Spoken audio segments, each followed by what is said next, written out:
I'm going to tell you why your affirmations are not working. You're repeating them over and over and getting nowhere, and it's because you're out of sequence. Let me explain.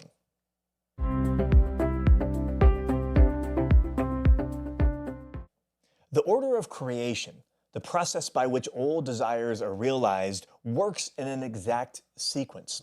First is seeing, then speaking, then sinking, and finally starting. When you skip steps, you lose the power. I used to be connected with a movement that was known for making faith declarations. They believed in the power of words. They carefully guarded their speech. They would declare scripture and other affirmations over their lives, and some saw powerful results. But in one of their conferences, I looked around the auditorium at the thousands of people shouting declarations, and I wondered, if words are so powerful, why weren't more people seeing results? Why were so many, year after year, coming back to the same conference in the same situations with no changes in their circumstances? Have you ever asked yourself this question? Maybe you've tried doing affirmations yourself, only to have the words fall flat and not produce the expected result. Maybe you became convinced that a specific declaration would work some magical power in your life, and then you were disappointed when nothing materialized, even after repeating it over and over again. Well, this is what it feels like when you skip straight to speaking, overlooking the first step in the order of creation, which is seeing. The words are there, but they are not connected to any substance. They don't carry any power. They don't produce results. If your declarations feel like this, then go back to step one and allow yourself to get crystal clear in your imagination about what you really desire. Develop a clear picture and then speak out what you see. By doing this, you are engaging the spiritual realm. You are cooperating with God, who has placed the vision inside of you. You are speaking what you have already seen in the immaterial world. Some people see how effective it is to speak words over themselves and their situations and assume that all they need to do is speak words. They accumulate affirmations and declarations, often written by other people, and they wait for change to happen. But they have missed the source of power. The psalmist wrote this. He said, "May the Lord cut off all flattering lips, the tongue that speaks great things, who have said, with our tongue we will prevail. Our lips are our own. Who is Lord over us?" It is a picture of man arrogantly assuming that he can control his destiny simply by the words that he speaks. The man has grasped the power of his words, but has failed to realize that if those words are not rooted in well-established desires that are revealed in his spirit, then they will not last. The psalmist continues, "But the words of the Lord are pure words, as silver tried in a furnace on the earth, refined 7 times. He continues, "You, O Lord, will keep them. You will preserve him from this generation forever." See, the words that come from the Spirit are powerful. They are the product of refinement, reflecting on the vision over and over again until it's finally pure. And those refined words endure. They accomplish what they were sent to do.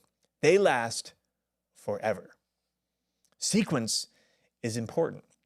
First, the vision needs to work its way inside of your heart.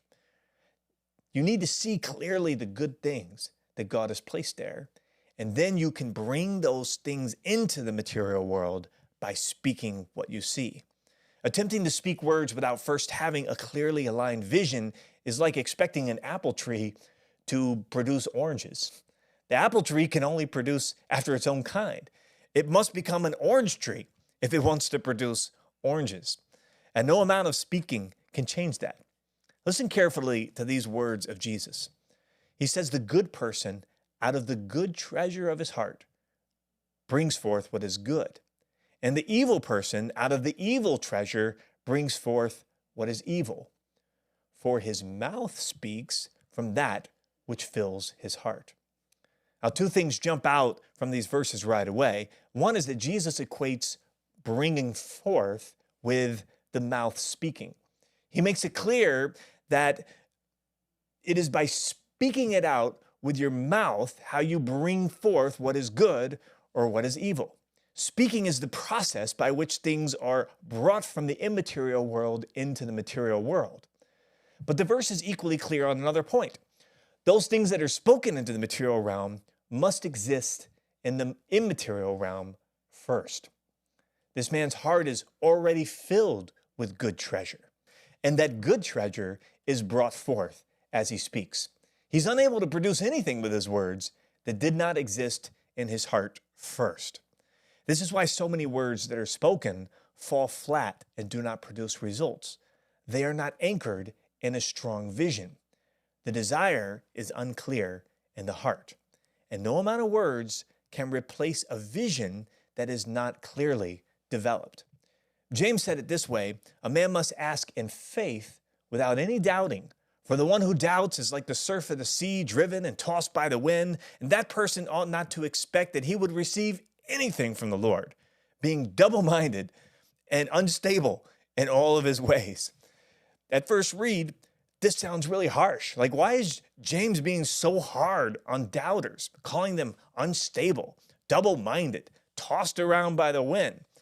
Why can't someone who has doubt expect to receive anything from the Lord?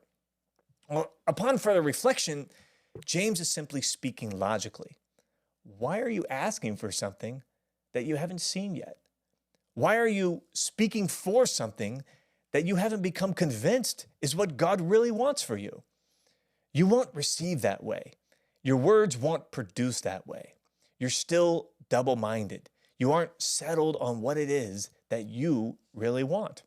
So settle it in your heart first. See it clear in your imagination, and then bring it forth with the power of your words. Make your ask, put your order in, and it will come to pass. Now, if you have any questions for me that I might be able to help you with on a future episode, post them down in the comments. I'd love to hear from you and to create content that's super relevant and helpful for you. So when you put them in the comments, my team will tee those up for me for future episodes. Until then, have a great week, and I'll see you in the next episode. Well, I hope you enjoyed today's episode. You know, great businesses and great leaders are built using effective communication. For more, go to speakingschool.com, grab my Elite Business Success Toolkit for free just for trying out our Speaking School membership. That's speakingschool.com. See you next time.